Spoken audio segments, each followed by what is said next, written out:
you. Welcome, everyone. I'm so excited today to be able to host this author talk. I'll just give you a little bit of a tech overview before we get started. So this meeting is being recorded, and that means that we will later upload it to the library's YouTube channel. So in the event that you get disconnected or you have to go, you will be able to watch it later. And we can help you do that at the library. If you're not sure how to find it later, we can help with that. We are also live streaming to Facebook, so we'll say hi to everybody on Facebook, and people can join us there as well. Through the conversation, if you have any questions or comments, please feel free to put them in the chat. You'll find that at the bottom of your screen. And if you don't see the chat button, just if you're on a computer, just hover your mouse and it should pop the window back up. So that you'll be able to find the chat. We've also enabled captions, which you should see at the bottom of your screen. They're automatically generated, so they're not perfect, but they're better than nothing. And I hope that they will help if anybody, misses something, you'll be able to read the captions. With that all said, we will get started. And Joe Sorochinsky is a former Prince Edward County resident, and we're thrilled that she's able to join us today through the magic of technology from her new home. Her book is entitled Dancing with My Father, and it describes her experience kind of exploring her own identity through developing an understanding of her father's history. For the audience, I'll just remind you again, ask questions in the chat, and welcome, Joe. Okay. Hi there. Thanks so much, Liz. And I want to thank David too. I am absolutely thrilled that I am able to do this under the auspices of the Prince Edward County Library. So I really want to thank you for that. And a thank you as well to David at Books and Company for carrying my book. It was long a dream of mine to see a book. And while I haven't been able to do that yet, I know it's there. So many thanks. And thanks as well to all of you in the audience who's joining in here today. I recognize some names, people who have participated before. So thanks for that. And a special warm welcome to the people from Prince Edward County.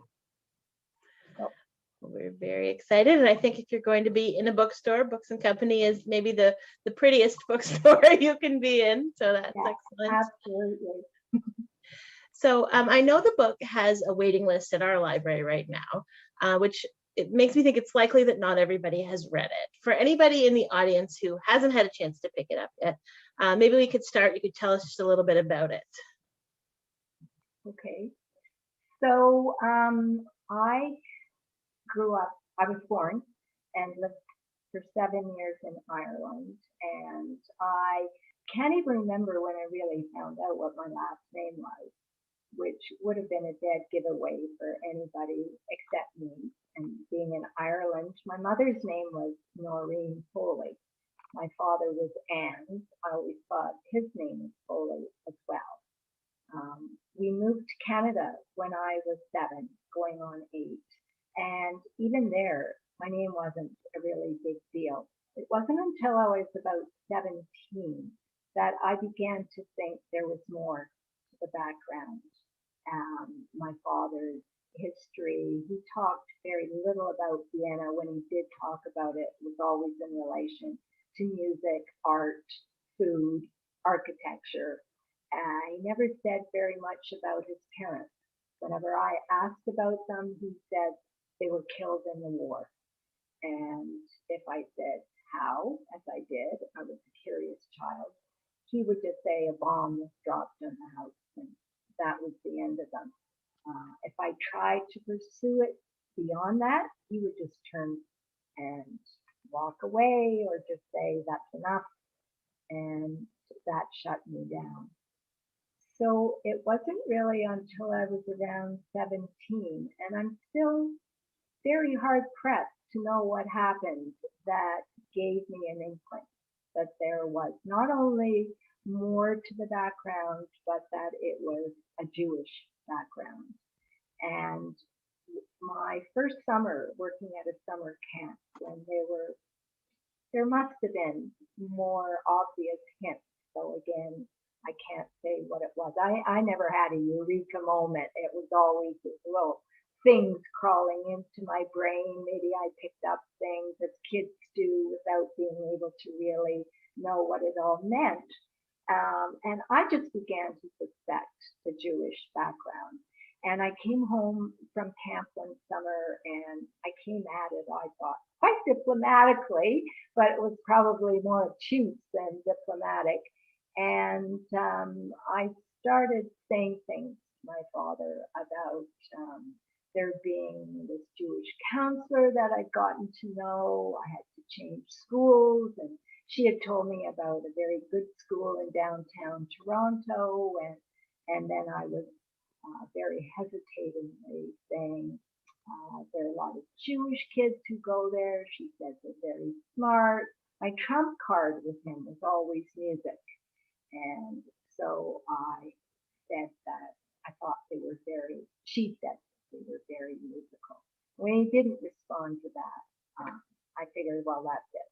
There's no hope here. So I left it for a while. Always came back to it. I think that's very normal, especially knowing that, you're sort of at that age, maybe wanting to figure out where you fit in the world. I think that's a pretty common thing with teenagers. And so I can see how wanting to understand where you came from, where your family came from, would be a big part of that. Yeah. So I wonder, maybe now, would you like to read a little bit from the book? Sure, I can do that. Some of it's going to be repeated in the bit I've chosen, but okay. By the time I was 6, I knew that I was Irish and Catholic. I'd lived all my life in Ireland. My mother, Noreen, was Irish. I thought my father, Anne, was too. Both were Catholic. After we moved to Canada, when I was 7, I added Canadian. A few years later, I expanded my identity to include Austrian after learning that Anne was born in Vienna. When I was around 17, I began to suspect my Austrian ancestry held the Jewish measure, but Anne shrugged off my questions about it. He was born and raised a Catholic. That was the end of the story for him. It wasn't for me. His refusal to talk about his heritage only fueled my resolve to unearth it. But he was as determined to keep it hidden as I was to know it. My mother didn't enlighten me. I think she believed the story was not hers to divulge. So I started digging. Over the years, I uncovered painful and shameful family secrets, and the horror of the Holocaust hit closer than I had ever imagined. Had I known that neither Anne nor I would ever be the same again, I'm not sure I would have persisted. Dancing with My Father is the story of my quest, the story of what the Nazis did to my ancestors, and the story of how they upended the teenage Anne's life in 1938 Vienna when they classified him as Jewish. He and his maternal aunt were 2 of the 117,000 Viennese Jews who escaped the final solution. Among the thousands who remained, including his parents, Mary Ann and Hugo, 47,500 were deported to ghettos in German-occupied Eastern Europe and the Soviet Union, where they were shot or starved to death. Thousands more were deported to concentration camps and killed in Nazi gas chambers, as his paternal grandmother was. Still others starved or were killed in euthanasia experience, like his paternal aunt. After forcing myself to sift through photographs and watch videos and movies of the roundups, deportations, death trains, ghettos, and gas chambers, I saw that when our survival is threatened, we are capable of the unspeakable. We cut ourselves off from our essence as human beings. We watch the genocide and slaughter of millions of people taking place again and again throughout the world, while we stay silent and look away. We save ourselves by rendering the victim as other. In every photo and every video, I searched for a face I might recognize from Anne's family album. Maybe the childhood hours my brothers and I had spent working on jigsaw puzzles sustained me in my search to piece together the puzzle of its past. Slowly I began to unearth a fragment here, another there. I wasn't sure where they fit or whether I'd ever have enough to put together a complete picture. But still, I kept at it. As I grappled with the fragments, I began to understand why Anne was so determined to put the past behind him. It was the only way he knew how to survive. It was the only way he knew to keep my brothers, Brendan and Adrian, and me from hating. He'd seen too much of what hate had done to him and his family. Then I was going to read just a wee bit more. Yeah, I've lost it now. Well, I guess that'll go with another one. Maybe that's enough at this point. Sure. Well, there's something about hearing, an author read, particularly when it's your own story. I always feel that it's just that much more captivating. Although it's good on the page, it's more, you just sort of catch you more when it's read aloud. But do you find it hard to read your work out loud, like given that it's so personal?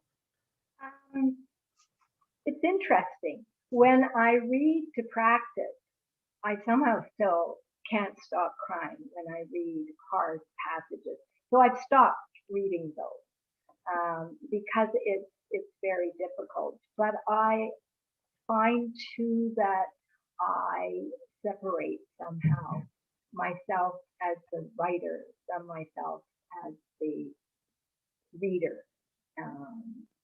But you're right, it's very personal. I was a bit taken aback when some people that I don't know all that well in Ottawa that I'm getting to know said, "Oh, I don't know how you could have exposed yourself like that." And I thought, "Oh my God, I haven't told a half of it. If you think this is," but I suppose that maybe I'm saying more than I realize I'm saying, or if it's a story that's worth telling, then I think you need to say it in all of its aspects. You rightly put your hand on it when you said, as a teenager, we want to know about ourselves and where we came from. And I think an immigrant child like me, perhaps in some ways, wants that even more. We got to Canada, we didn't know anybody. We had left behind this huge clan of relatives in Ireland, and it was unmooring in a certain kind of way. And so I think all of that plays into the writing. It makes That's it. sense. So what inspired you to actually take this story and write it as a book? Good question. My father, after a lifetime of not talking about his past, took a memoir writing course at a community college when he was 85 and wrote a memoir, an autobiography called Life Tale. And he asked me to edit it for him. And I said, absolutely, I'd be delighted to. In fact, we were living in the county then. I had recently retired and thought, well, this will be a great retirement project for me. Because you're not there yet, Liz, but at a certain point you think, after a lifetime of working, what am I going to do when I have all this time? So I read the autobiography. No numbers on the pages, no spaces between the lines, 10 points tight. It was a nightmare. So I got it in shape. I realized that I wasn't going to rewrite it, but I would make my comments more focused on grammatical, phrasing, etc. The very first session we had, he was in Oakville. I was just outside Picton, and I made what I thought was very minor suggestions, and he just kept saying, "No, That's not what I want. That's not how I would say it. And the only thing that we agreed on in the session was to end it. Um, Luckily, Frank had been listening in the background, and he said to me, he doesn't want you to edit it. He just wants you to tell him how good it is. Yeah. So I did. I just stopped doing what I was trying to do and read his story. And it was, it really was a kernel. It was more than a kernel. It was an essential piece of what I later did, because not only for the stories that he wrote about, probably three-quarters of which didn't interest me because they were about technical things and how things, the tram worked and all of this kind of stuff. But what it did was it served as a really good jumping off point into questions that I was more interested in. Unfortunately, when I got too close to his emotional trauma, he shut down. And he would just say, lots of books have been written about that. You can just go and read them. So I did. But still, the questions about what had happened to him and his family were ones that I just had to dig around. So that was the start of it. That's what really. So you took his autobiography and then shaped it into your book. Is that how it happened? I thought I would do that, but as you hear over and over again from writing instructors and writers, you can only write your own story. And so I have written my story and then woven in as best I can where a certain resonance was happening with things that he had written about. I also wrote the story about the two of us and the process of going through this together. I kick myself to this day that he had an aunt who had escaped the same time as he did, who was a bit of a character. And she was someone I wrote to. She lived in Ecuador, in Gaiti. And I can't believe that I didn't ever think to ask her the kinds of questions that later I was asking him. But I just didn't think I never thought I'd write a book about any of this. And so the questions that I could have asked her never dawned on me. So all those regrets I had for those moments gone. Yeah. So that's one of the interesting things I think about your book. You don't write it as through his eyes. You don't write it as a biography starting, he was a child and then, it's really clear you're in the story. You're talking about your experience trying to uncover this. And I think that makes it very unique. There are a lot of stories, that sort of people either semi-fictionalize or biography their parents, but this is much more personal to your experience, I would say. So what does your extended family think about this book? Well, it's been interesting. Again, I talk in the book about the fact I have two brothers with whom I'm very close and their wives. And they had no interest at all in this background. We each went on a separate trip to Austria with my parents at different points. And then when my dad turned 85, there was a book being written about his father. And so my brothers and I accompanied him to both Germany and Austria, where he could meet with the authors of the biography of Hugo Fortwood, my grandfather. And you know what? I just lost track of your questions, Liz. I'm sorry. What your family? Oh, the family. So it's very interesting because my brothers are fine that I have this interest. They have none. They have absolutely none.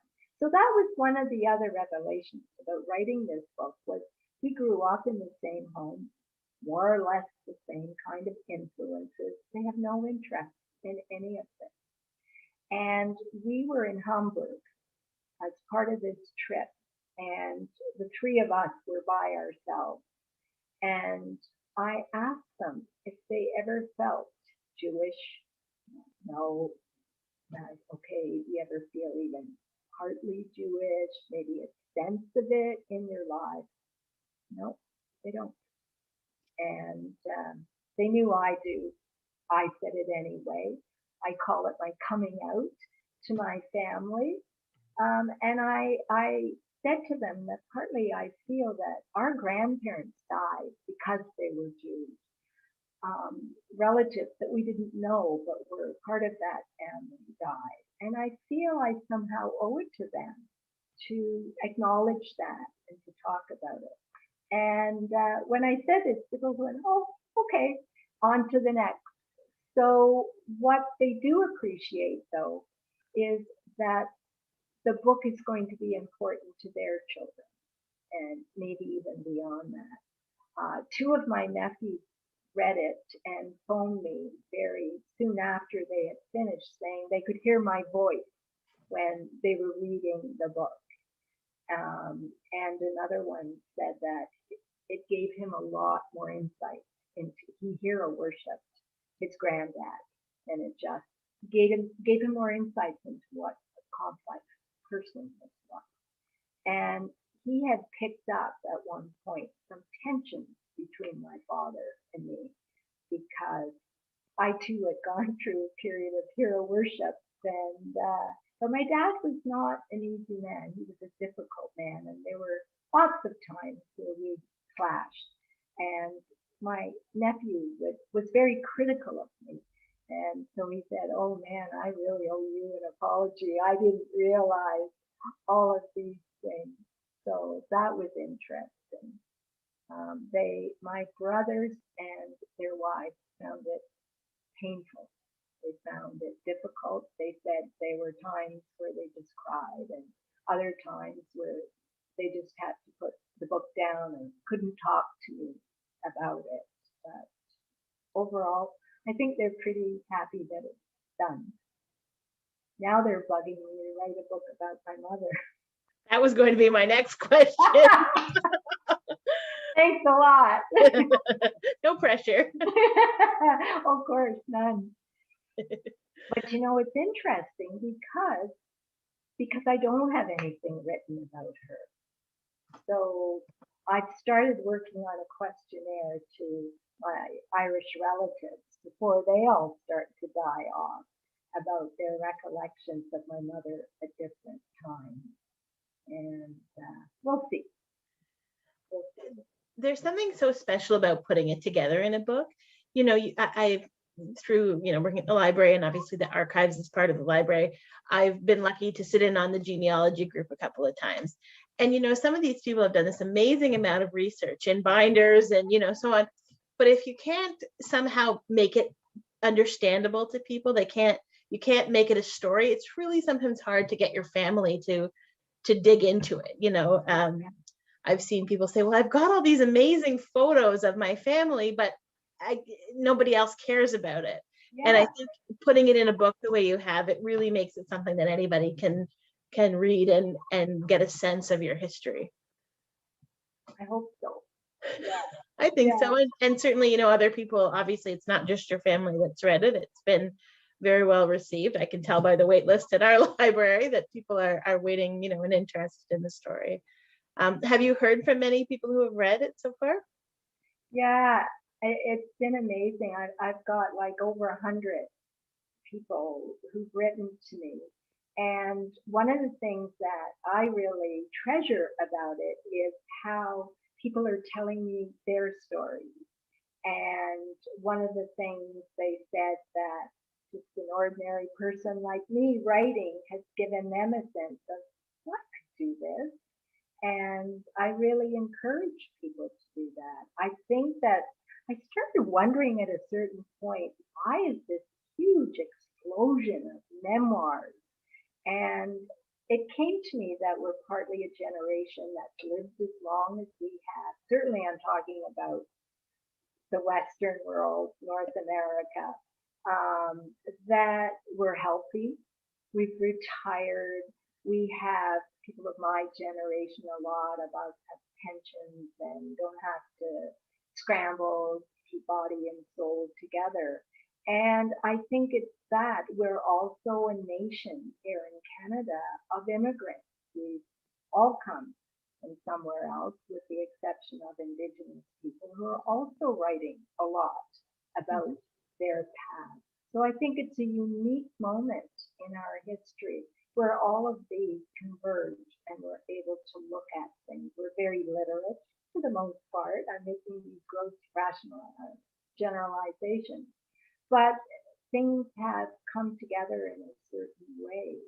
And there is that question that you put your finger on, and I have to confess that a lot of the books that my publisher has published on the Holocaust, I find really hard going because they go back to the 16 and the 1700s, and maybe it's a lack in my part, but I don't want to know 5 generations back.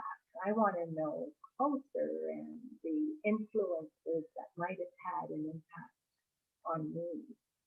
So, any word to you though, Liz, if you ever intend maybe to track your family, start taking notes and interviewing people early on, because you'll kick yourself when you think, oh, I could have asked that or Yeah. whatever. Yeah.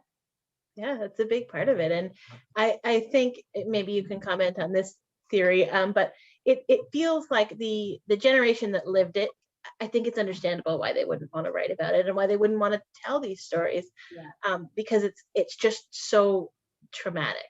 But maybe the next generation, is able to, because you're just a little bit removed, you have a sense of, you weren't there, and it makes it maybe a little easier to write about, do Yeah. you think? I think that's very true. One of the things I find very interesting too is that, again, talking about the publisher who did my book, that there are a number of people like me now who are children and grandchildren of actual survivors of the camps and the ghettos, which is very different from my experience. But I'm always amazed when I read an account and think, my God, that's like mine. The parent who didn't want to talk about it, who put it behind, focused on the future, forged straight ahead. And yet the generation like me feels the trauma. And I just finished an account called Heart Song, which I felt like I was reading part of my own history, where she talks about having a sense of the tragedy in her life and uneasiness about certain things. There's a lot of anti-Semitism, as there is racism, with homophobia. We're dealing with so much at this time. And when I first started to say to people who would ask me about my background that I said half Jewish.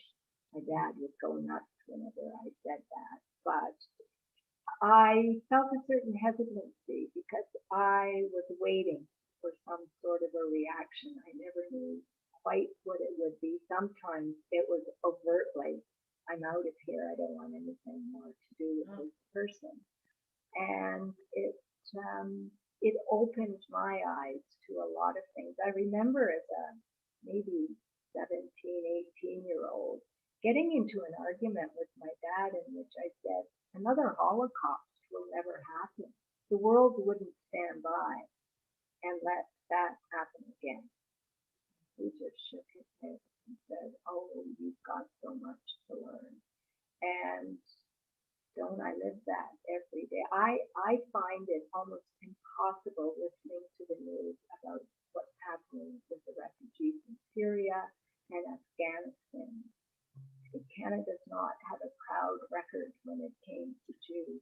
Yeah. And I thought in my ignorance that we would be so different if that kind of situation were to happen again. And look at us. hard to face in one's own time, in one's own country. And we're not alone, unfortunately. I hope that people like you who are telling these stories, I hope that people will read it and take something from that, these were real people this happened to. I think sometimes in a history class, maybe it seems sort of abstract. It's like a certain, idea, but you don't necessarily connect it to real people.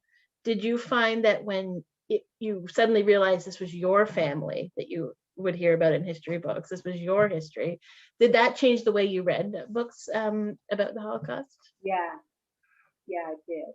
And as I read, I would start. I mean, I knew it was crazy what was going on. I was looking at Schindler's List and saying, is there anybody in that I know?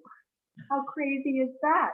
But it's that sense that you're saying that it's no longer, we can't relate to millions being killed in ways that are beyond comprehension. Yeah, and that's one of the things that I have valued about some of the emails I've gotten from people in which they said, it was never real to me before. I understand it now in a way that I hadn't before because it's only in the small details of one, two people, a small family that you can really see this is what happened. And I was thinking about all of us and the recent lockdowns and isolation that we've all gone through. And then I think about how that would have impacted so many. That's what it was like for people who have to go into hiding or hide their identity, all of that kind of thing. And it really does make you more aware of what, as you say, happened to real people. Uh, small things like think of a kid having their iPad taken away from them at a certain point arbitrarily. I can imagine we would hear the scream all over from that kind of thing. And so Jews were not allowed to have radios at a certain time. And that had been very much something that my father and his parents would do, sit down beside the radio and listen to concerts, and then later the news, which was so critical for them to hear. So yeah, the way that things we take for granted just, as I say, happened with these lockdowns, boom, gone. Whoever would have thought you would be told you can't go and see your mother who's living in a long-term care home, and all of that. It really damages you psychically in a certain moment. And I think I have a better understanding of that. This is interesting. I read something recently about, how many once in a lifetime things like this happen. It really changes the way you see history. You suddenly realize, oh, this is what it's like to live through something, that hasn't happened in 100 years. Yeah. So it's interesting, I guess. So I just want to remind everybody who's watching that you can ask questions in the chat, and I will certainly read them, or comments. I wonder if we can talk about the process of getting your book published. I know there are lots of aspiring writers in the county and lots of people who have something written that they maybe think they'd like to share with the world. What was that like for you? How did you approach the idea of taking what you'd made and turning it into a book? Well, it wasn't a happy moment, let's put it that way, because my dream had been I would have a Canadian publisher. And when I didn't think about publishing when I was writing because I was afraid I would just get on to that. At a certain point, my editor started suggesting that I look into self-publishing. And when I started researching self-publishing, I thought, oh no, it was just overwhelming.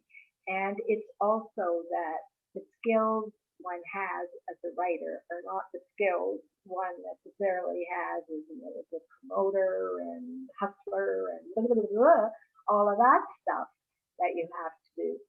So I thought I'm just going to finish the book and then I'll worry about where, if it can be published.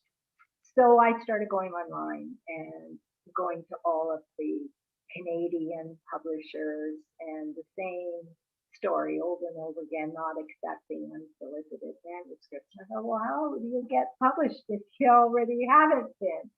And that, as I say, with my editor was very much, well, self-publishing, it's called independent publishing now, and it's not, doesn't have the stigma or the second class status that it once did. She said it's not like that anymore. So as I say, and I had a couple of friends and one of my Irish cousins, who's a poet, had self-published a number of his books. Anyway, it was total frustration one day that I just input who publishes Holocaust memoirs, and boom, it came right back. And it was Amsterdam Publishers, a very small one-woman operation in Amsterdam. What hooked me was she said, we will read your manuscript and assess what we think of its possibility for us publishing it with our imprint, or how to go about self-publishing. And we'll do it within 2 weeks. And I thought, well, this is amazing, that I have absolutely nothing to lose. So I sent it off to her. And a week later, I had an email from her, and she said, I find this very promising. So what does that mean? It can mean anything.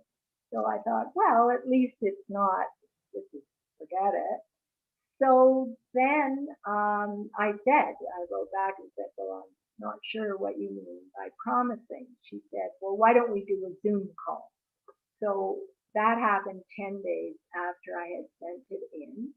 And we are about half an hour into the call. And I thought, sounds like she's telling me that she's interested in publishing it. Can that be right? So I just said, okay, hang on a minute here. Are you telling me? And she said, well, yeah. But then all the way through the next, I don't know, maybe half hour again, I kept going, I can't believe this. You're really not, you're serious about this. I must have sounded like such an idiot to her. But I really couldn't believe it. And it wasn't until that moment that I thought this could really happen. And then it did. So that's interesting. Well, now did you go, you have such a good title, Dancing with My Father, because to me, and maybe this isn't how you see it, I see it as so evocative of the sort of dance of gently prying this information out over time and kind of coaxing him to tell you things, but also, sort of as the image on the cover, like an actual dance. Did you go into it with that title in mind? No, I didn't. And I went through a number of working titles, and then what was at a certain point, I was talking to my older brother, and I had called it, the working title at that point was Portals of Discovery. So I had phoned Brendan and said, what do you think of that? He went, oh God, I don't like that. And I thought, you're not writing this. I can do what I want. Can I read you just the little bit that kind of tells where I actually came up with the title? Please do. I think everyone would like to hear. Okay. My toes grip the tops of my father's shoes. I'm desperate to stay on. He tries to balance me as I start to slide off. He laughs as he catches me before I do. 1, 2, 3. 1, 2, 3. Listen to the beat. My mother dances by with one and the other of my brothers wobbling on her feet. We're all gliding around the living room, learning to waltz. To a Viennese waltz, of course. Is there any other kind? We danced for years, my father and I, no longer to the simple 1, 2, 3 of the waltz, but more intricate steps as he tried to dance beyond the reach of my question, as he danced me away from the truth. And this picture, actually, of the two of us dancing is at one of my nephew's weddings. And I love the story with this because his red bow tie. My father was always a very sharp dresser, and the original picture, his bow tie was really at an angle.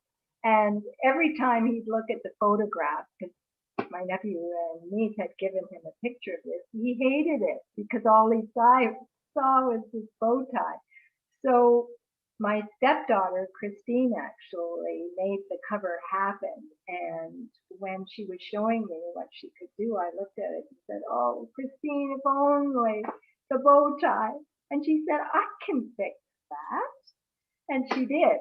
Oh, And so there's been moments like that when I thought, oh, it's too bad he didn't get to see this because I don't know though. He had said to me with Life's Tale that I could have it, and he said you can do anything you want with it. Long pause after I'm dead. So I've sometimes asked my family what they think he would have thought of the book. I'm not sure. yeah. I guess you can hope that, anybody would be proud to have their story told and told so well, even if it's not the story he told himself, during his life. I think there's something really special about that will carry on for generations. It will always be available. Yeah, well, we'll see. Maybe I'll have to get a stronger cover. Let me know how it's wearing. I'll have to get you another book in the library so that. Yeah, well, so far so good. People are certainly reading it at the library. And maybe that's a good opportunity for me to remind everybody that if you haven't yet read the book, it is available at the library. You can place it on hold. We can send it to any branch, and I understand it's at Books and Company as well. So people can check it out, and you don't have any promises of a new book in the wings that we can talk about. Nothing yet. No, it's just that one on my mom and my mother, and I have some work done on it because one of the things I started to do was my father was actually granted refuge in Ireland on his way to New York in 1939. And he was only to stay for 2 weeks in Ireland. And between one thing and another, it segued into 16 years. And during the early days of writing it, I was trying to write what was happening in Ireland at the time, my mother's situation. So I did a lot of research on my, not so much my mother's family, but certainly what was happening in Ireland because it became a republic. As I said, the state of Israel, the Republic of Ireland, and I all came into being in 1948. So it was a watershed year in my life.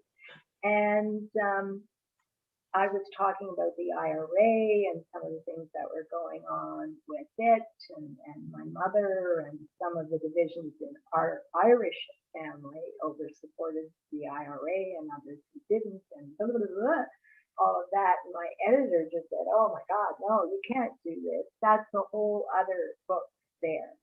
And so I had to go back through and take out all of those parts. And I have a bit of a problem. I'm an opposite of a hoarder. Because of my father's history in Vienna and watching the effect of losing all their possessions and their home on his parents, when we were growing up, it was always don't get attached to things, money, possessions, blah, blah, blah. they don't matter. Have a passport, but don't worry about that other stuff. So I have a tendency to delete and throw out, and I'm going through files and files and files at the moment now. It took me almost 10 years to write this book. So you can see why I'm not that keen to write another one. I'm 73 years old. I'll be this doddering old woman. I think now I'm forgetting what the questions are. Can you imagine when I'm 90?